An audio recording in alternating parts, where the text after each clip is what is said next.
The next section, forms of international banking. This is the first form as correspondent banking. Correspondent banking, this is the first form, and some data when we talk about the volume and value increased by 2% and 7%. So when we talk about correspondent banking, this is the lowest level of international banking. This is the lowest level of international banking. So a correspondent bank is a foreign bank that offers banking services on behalf of another bank located in other countries. So in this case, to understand the correspondent bank, we need examples. Suppose you will export you are Egyptian exporter and you export products with $1 million to American client or American importer. In this case, we talk about this transaction between exporter or Egyptian exporter and American importer. You as Egyptian exporter, there is no account for you as the Egyptian exporter in the US market, and the same, there is no bank account for the American client in Egyptian market. So how we can transfer the $1 million? Step number one, the American importer contact his bank in USA. Suppose this bank, Bank of America, contact his bank in USA about the details for beneficiary. Beneficiary in this case talk about the Egyptian exporter. The beneficiary in this case, the Egyptian exporter. Contact about details like bank account, bank name, and so on. So in this case, we talk about the American bank or Bank of America as respondent bank. But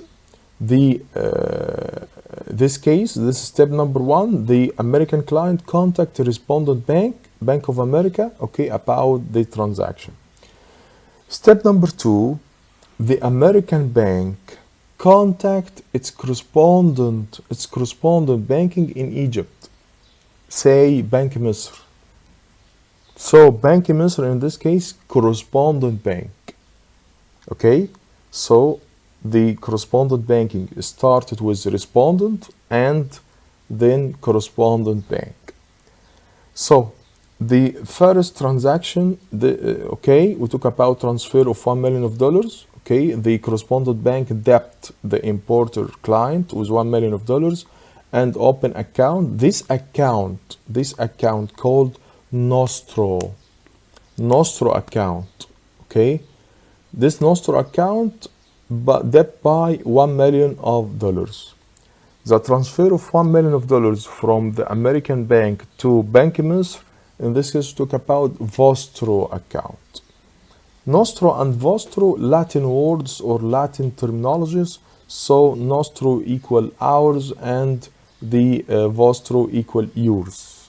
In English language, in this case, we can use the translation.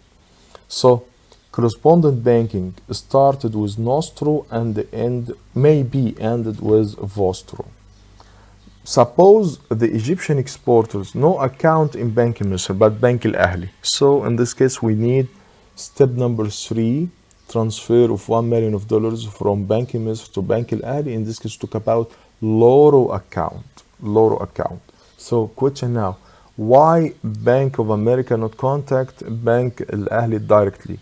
Because Bank of America deal with Bank Misr as the correspondent bank, the agent, or deal with the Bank Misr as the correspondent bank. So in this case we can summarize the Nostro and Vostro account held in foreign currency, opened by banks only, relationship between banks, and use settlement of foreign transaction. In this case we talk about fees or commission to provide this service. This is example when we talk about importer with a bank account in USA want to pay exporter in Japan and no bank account in USA. In this case, the first importers authorized a deposit to exporters in Japan by notifying his bank the banking details for exporter or beneficiary.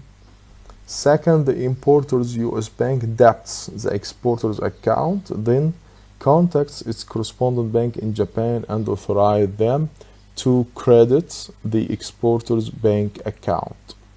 Third, the bank in Japan provide the details and credit exporters. So in this case, we talk about the lowest level of access to international market or international banking. Example for this case, when we talk about Canadian Imperial Bank of Commerce, and this is the largest bank in Canada.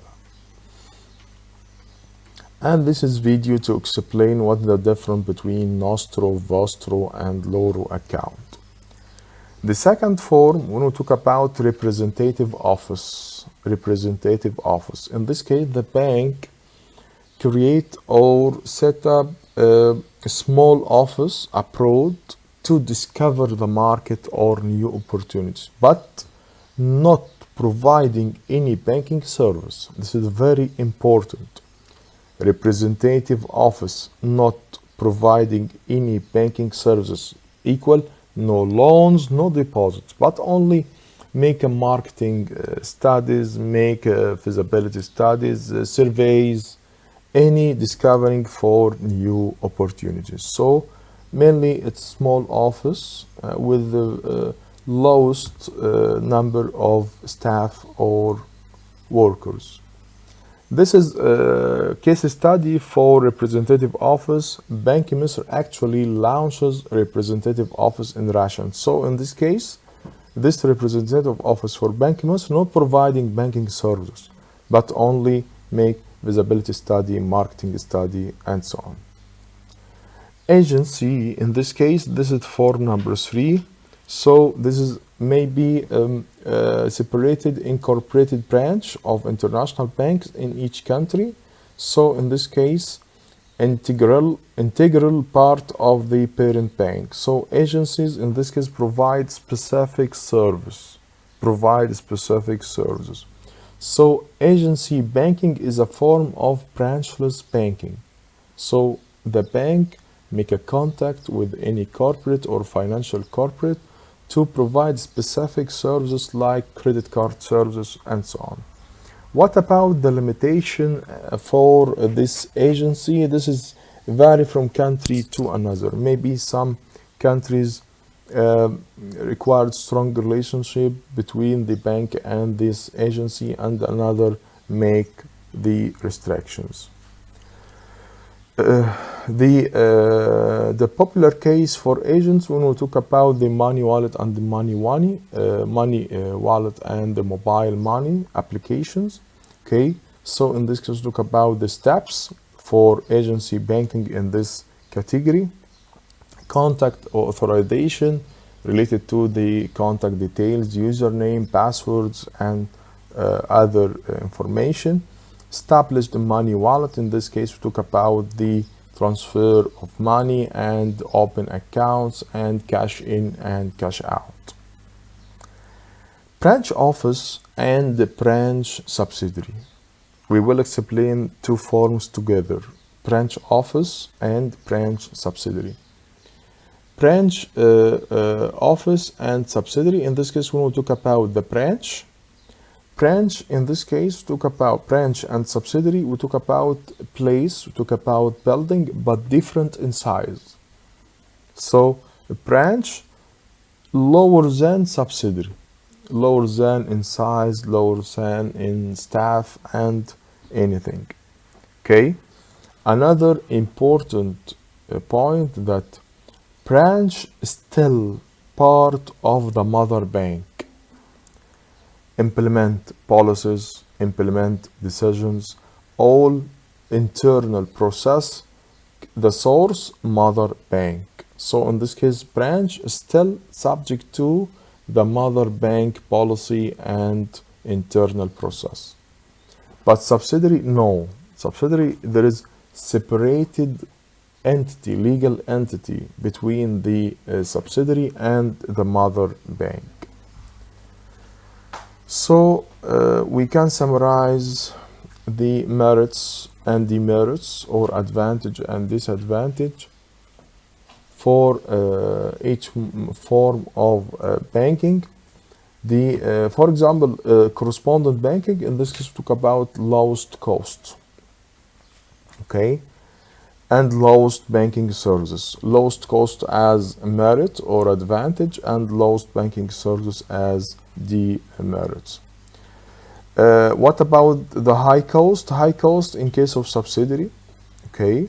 In this case, talk about high cost. So this table comparison between each form of international banking.